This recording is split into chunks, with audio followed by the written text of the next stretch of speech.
Well, hello everyone. So I've had a very interesting week.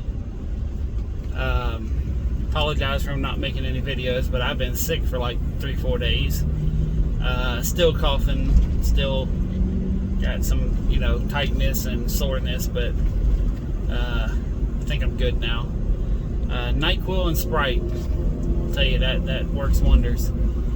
As you can tell, I had the lawnmower in the back of my truck. I went to try cutting my grass this morning with my brand new lawnmower and pushed it all of about 16-18 feet, and it started throwing out white smoke and oils coming out of the carburetor. So yeah, that's a new one on me.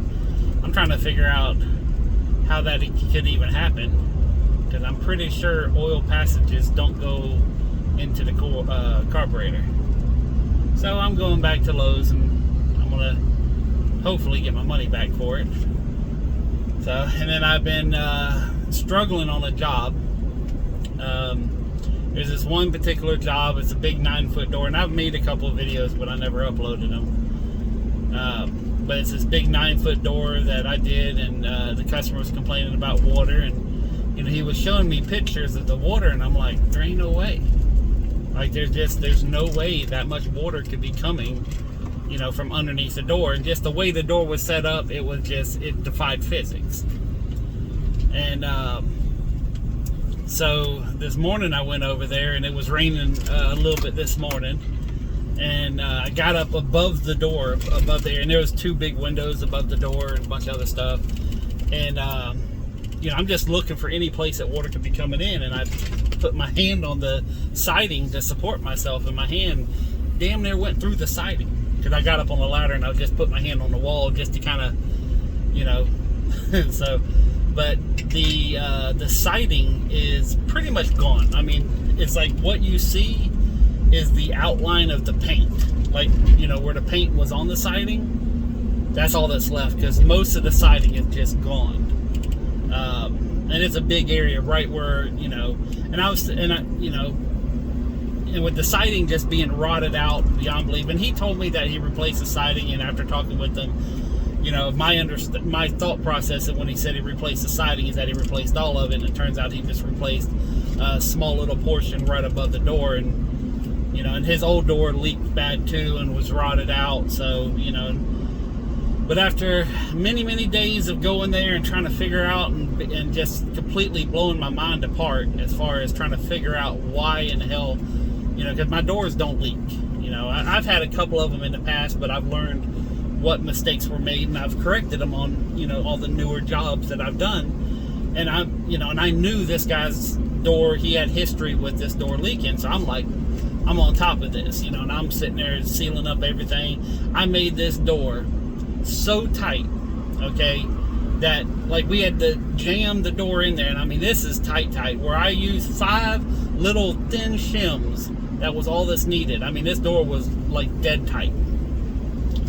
And and with it being fiberglass and PVC and all that, I'm not having to worry about it swelling or nothing like that. So they can be dead tight. The wood door, you can't do that, because if they swell, they'll lock themselves shut.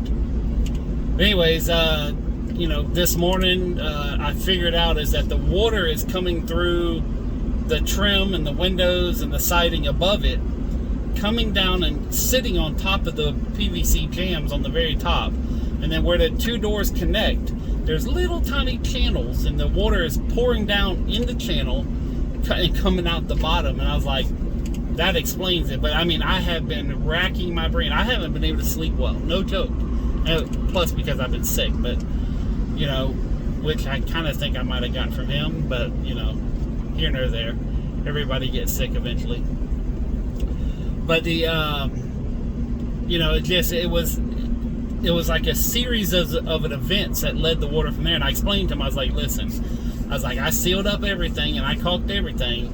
I was like, it's still going to leak, and it's going to come from a different spot. I don't know where it's going to come from, but it's going to come out somewhere else. I said, this has to be repaired. This is where the water is coming from. And I don't think he realized how bad it was, as far as, but it's like, like if you can imagine having some wood and painting it really good, and then taking the wood back, and all you have is kind of like the paint film, you know, with maybe some splinters on the inside, but it was like, it's gone. You looked in there and there was a hole. So, but anyways, this, and I told him, you know, once he gets someone, I'm not going to get up on scaffolding and try to do all that, you know, and he says he has a couple of guys he can call, and I told him whenever they're doing it, you know, once they get everything torn apart, and you know, if we can coordinate properly, I told him I'd still go out there and just double check, and you know, if he needs me to retrim the door or kind of assist or something like that, you know, I mean, I can't handle doing a job like that.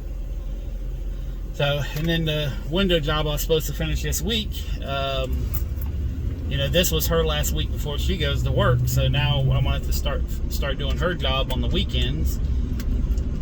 So, but yeah, it's been a absolute crazy week.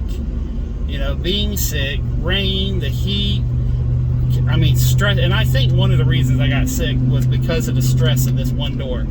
Because guys, I want you to know, okay, no one cares more about installing a door than me.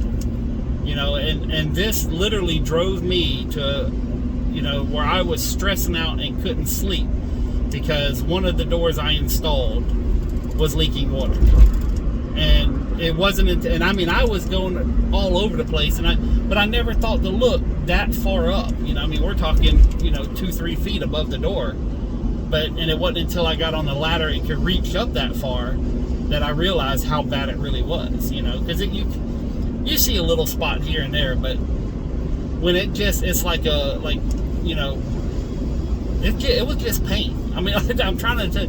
It was like there was nothing left. The wood, and there might have been some splinters and some little chunks, but there was a good section where it was just hollow.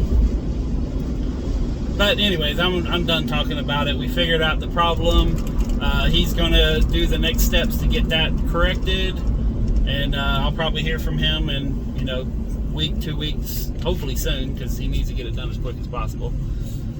But anyways, yeah, and then the one time I actually get a few moments to cut my grass, the lawnmower breaks, and I'm like, come on, yeah.